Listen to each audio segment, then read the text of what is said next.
Halo teman-teman, ketemu lagi di channel Bioeduka. Di video kali ini kita akan membahas soal-soal tes CPNS TWK yang full penalaran. Semakin mendekati waktu tesnya, yuk semakin diperkuat lagi, semakin dimantapkan lagi drillingnya supaya nanti ketika menjalani tesnya semakin siap.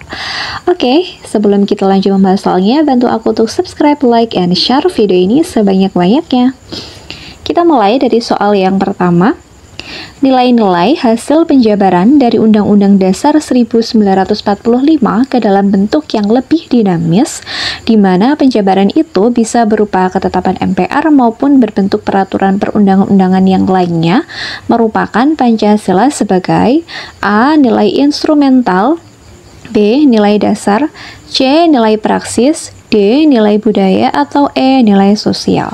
Oke, di sini keywordnya adalah hasil penjabaran dari UUD 1945 ya. Jadi apabila yang ditanyakan di sini merupakan hasil penjabaran, maka sudah pasti kalau jawabannya itu adalah opsi jawaban yang mana nih?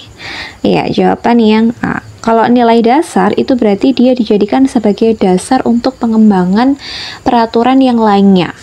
Kemudian kalau nilai praksis berarti nilai tersebut digunakan atau diimplementasikan dalam kehidupan sehari-hari. Oke, jadi kalau yang di sini yang ditanyakan di dalam soalnya itu merupakan nilai-nilai yang merupakan hasil penjabaran dari UUD 45 ke dalam bentuk yang lebih dinamis. Ya, di sini tadi keywordnya adalah hasil penjabaran UUD 45. Nah, maka jawaban yang tepat itu adalah opsi jawaban yang A. Oke, kita lanjut ke soal nomor 2. Suatu pemikiran yang memuat pandangan dasar dan cita-cita mengenai sejarah manusia, masyarakat, dan negara Indonesia yang bersumber dari kebudayaan Indonesia sehingga menjadi sebuah sistem dan nilai ideal yang diyakini kebenarannya untuk diwujudkan dalam kehidupan bermasyarakat merupakan fungsi Pancasila sebagai A. Tujuan bangsa, B. Ideologi bangsa, C. Sumber hukum, D. Pandangan hidup, E. Dasar negara. Nah, kita jawaban yang bisa kita eliminasi itu adalah opsi jawaban yang E, kemudian opsi jawaban yang C. Nah, tadi kan di sini yang ditanyakan di dalam soal adalah suatu pemikiran yang memuat pandangan dasar dan cita-cita. Jadi keywordnya di sini adalah pandangan dasar dan cita-cita, utamanya adalah mengenai cita-cita. Nah, apabila yang ditanyakan atau keywordnya itu adalah mengenai cita-citanya, maksudnya cita-cita dari bangsa Indonesia, kemudian nilai-nilai tersebut selanjutnya menjadi sebuah sistem dan nilai ideal yang diyakini kebenarannya kemudian diwujudkan dalam kehidupan bermasyarakat. Maka apabila bunyi soalnya seperti itu merupakan fungsi Pancasila sebagai tujuan bangsa. Ya, di sini tadi keywordnya adalah cita-cita. Jadi apabila Pancasila itu fungsinya dijadikan sebagai cita-cita bangsa, maka itu merupakan pengertian Pancasila atau merupakan fungsi Pancasila sebagai tujuan bangsa. Ya, jadi keywordnya tadi adalah cita-cita karena dengan dijadikan sebagai cita-cita bangsa, maka Pancasila ini perannya adalah memberikan arah dan juga tujuan yang hendak dicapai, dan kira-kira bangsa ini mau dibawa kemana gitu loh. Jadi karena memang di sini Pancasila itu dijadikan sebagai cita-cita bangsa Indonesia, maka itu merupakan fungsi Pancasila sebagai tujuan bangsa, ya, bukan ideologi bangsa, bukan juga pandangan hidup. Oke, sehingga jawaban yang tepat untuk soal nomor 2 ini adalah opsi jawaban yang A. Oke, sekarang kita lanjut ke soal nomor 3. Bu Lurah menjadi buah bibir. Pasalnya, setiap hari menghadiri kegiatan masyarakat, beliau selalu tampil menawan. Ya, ini merupakan keywordnya dengan perhiasan dan barang-barang mewah yang melekat. Mulai dari jam tangan, tas mewah, hingga hobinya yang sering berganti-ganti mobil. Kebiasaan Bu Lurah tersebut tidak mencerminkan nilai Pancasila. A. Sila 1, B. Sila 2, C. Sila 3, D. Sila 4, atau E. Sila 5. Tadi kan kita sudah dapatkan keyword dari soalnya, ya. Dimana di sini Bu Lurah itu kan menunjukkan perilaku boros, ya, karena sering tampil menawan dengan perhiasan dan juga barang-barang mewah yang melekat di dalam dirinya. Juga sering hobinya ini adalah sering berganti-ganti mobil. Nah, karena apa yang dilakukan Bu Lurah ini merupakan pencerminan sikap boros, maka kebiasaan Bu Lurah ini tentunya bertentangan atau tidak mencerminkan nilai Pancasila dari sila yang kelima. Ya, salah satu bunyi dari butir Pancasila sila kelima itu adalah tidak hidup boros. Nah, karena Bu Lurah ini melakukan tindakan pemborosan atau tidak hidup sederhana, maka apa yang dilakukan Bu Lurah ini tentunya tidak mencerminkan nilai Pancasila dari sila yang kelima. Oke, kita lanjut ke soal nomor 4. Pada masa pergerakan kemerdekaan, tokoh yang pertama kali memakai istilah kaum muda adalah Abdul Rifai, yakni kelahiran 1871 hingga meninggal tahun 1933. Seorang Anissa Arch atau dokter Jawa yang sedang melanjutkan studi kedokteran di Eropa. Sambil belajar, Rifai bekerja sebagai redaksi majalah bergambar Bintang Hindia yang terbit di Belanda. Di bawah pimpinannya, majalah ini mempopulerkan konsep kemajuan dan kaum muda. Rifai melihat masyarakat terdiri atas 3 golongan sosial, yaitu orang biasa, bangsawan usul, dan bangsawan pikiran. Hanya bangsawan pikiran yang akan membawa masyarakat ke dunia maju. Ya, jadi kan memang secara pikiran atau secara wawasan mereka itu berbeda dari yang golongan orang biasa dan juga bangsawan usul, maka tentunya orang-orang yang memiliki pemikiran maju inilah yang akan membawa masyarakat ke dunia maju. Bangsawan inilah yang sesungguhnya wakil kaum muda yang dengan penuh idealisme dan usaha sendiri tampil ke depan. Nah, kaum muda menurut Rifai adalah orang yang A. Berhasrat maju sebagaimana kemajuan bangsa Eropa. C. Selalu memperbaiki kualitas diri demi masa depan. C. Senantiasa ingin mendapatkan harga diri melalui pengetahuan.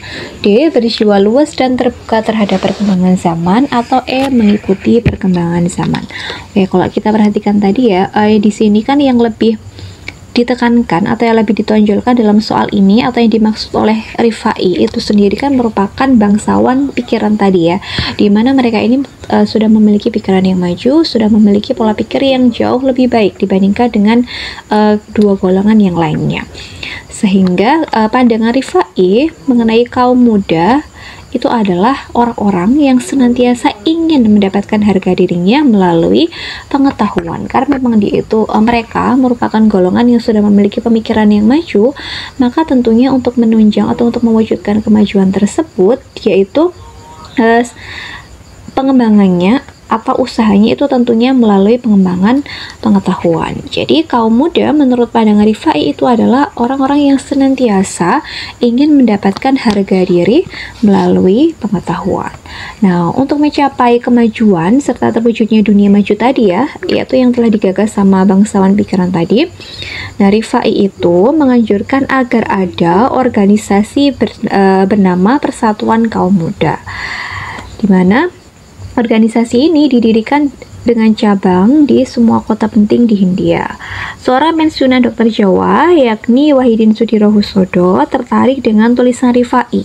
Nah, saat itu juga sebagai editor majalah berbahasa Jawa, yakni bernama Retno Dumilah, dalam tulisan itu juga disarankan agar kaum lanjut usia dan kaum muda membentuk organisasi pendidikan juga, yang mana organisasi tersebut bertujuan untuk memajukan masyarakat.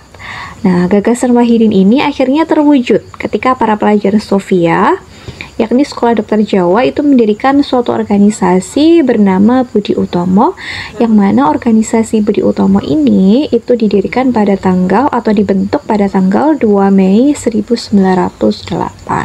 Jadi awalnya hanya berasal dari gagasan saja, akhirnya terwujudlah, di mana organisasi yang awalnya baru digagas oleh Wahidin Sudirohusodo ini akhirnya terbentuk dan diberi nama Budi Utomo serta didirikan pada tanggal 2 Mei 1908. Jadi awalnya itu keinginan untuk maju kan awalnya hanya berawal dari gagasan saja atau hanya dari pikiran saja, namun pada akhirnya gagasan tersebut dapat terwujudkan atau dapat terrealisasi. Jadi memang ya golongan-golongan inilah yang mampu menjadi tumpuan atau yang mampu mewujudkan Indonesia yang lebih maju. Karena memang dari pikirannya saja, mereka sudah memiliki pola pikir yang lebih maju, memiliki pola pikir yang lebih baik dibandingkan dua golongan yang lain. Jadi yang berawal dari pikiran, kemudian dia realisasikan. Gitu ya. Sehingga jawaban yang tepat untuk menjawab soal nomor 4 ini adalah opsi jawaban yang C. Oke, sekarang kita lanjut ke soal yang terakhir atau soal nomor 5. Tidak melakukan praktik korupsi, kolusi, dan nepotisme yang dilakukan banyak pejabat negara yang karena mementingkan kepentingan umum di atas kepentingan pribadi, mereka merupakan wujud dari pengamalan Pancasila. A. Ketuhanan yang Maha Esa. B. Kemanusiaan yang adil dan beradab. C. Persatuan Indonesia. D. Kerakyatan yang dipimpin oleh hikmat kebijaksanaan dalam permusyawaratan perwakilan. Atau E. Keadilan sosial bagi seluruh rakyat Indonesia. Nah, di sini kan jelas ya bahwa seseorang yang tidak melakukan praktik korupsi, kolusi, nepotisme atau KKN itu tentunya merupakan orang-orang yang mementingkan kepentingan bangsa dan negara. Ya, karena dia paham betul apabila dia melakukan tindak KKN atau korupsi, kolusi, nepotisme ini tentu akan merugikan masyarakat secara luas atau merugikan bangsa dan juga negara. Karena dia tahu apa yang dia lakukan itu, kalau dia akan melakukan tindakan itu, maksudnya kalau dia melakukan KKN tentunya akan banyak pihak yang dirugikan. Nah, sehingga dia itu lebih memilih mementingkan kepentingan umum dibandingkan kepentingan pribadinya. Nah, tindakan ini karena memikirkan banyak orang atau menyangkut kepentingan umum, tentunya ini berhubungan dengan sila yang ke-5. Jadi teman-teman silahkan diingat-ingat ya, apabila suatu hal atau suatu tindakan yang dilakukan itu menyangkut kepentingan banyak orang atau menyangkut kepentingan umum, itu maka berhubungan dengan sila yang ke-5. Kalau dia merugikan, dia otomatis akan merugikan kepentingan umum atau merugikan banyak pihak, atau bisa juga merugikan bangsa dan juga negara. Tapi kalau dia tidak melanggar, tentunya itu akan mengutamakan kepentingan umum di atas kepentingan pribadinya. Jadi apabila itu berkaitan dengan kepentingan umum atau menyangkut kepentingan banyak orang, itu pastinya termasuk dari pengamalan sila yang ke-5. Tapi kalau hanya menyangkut hubungan antara manusia satu dengan manusia yang lainnya, itu nanti hubungannya dengan sila Pancasila yang kedua. Nah, teman-teman bisa mengecek lagi perbedaan atau penjelasan lebih detail mengenai perbedaan dari sila kedua dan juga sila ke-5 di video aku yang sebelumnya. Di situ aku sudah bahas cukup detail kira-kira apa saja perbedaan mendasar antara sila kedua dan juga sila ke-5. Nah, nanti teman-teman bisa cek di video aku yang sebelumnya, bisa scroll ke bawah kira-kira video mana yang aku maksud. Oke teman-teman, demikian tadi pembahasan soal-soal tes CPNS TWK. Semoga penjelasan yang aku berikan bisa diterima dengan baik, bisa dipahami dengan baik, serta bermanfaat untuk teman-teman nantinya menjalankan tes CPNS. Sukses buat kita semua, sampai ketemu di video yang selanjutnya.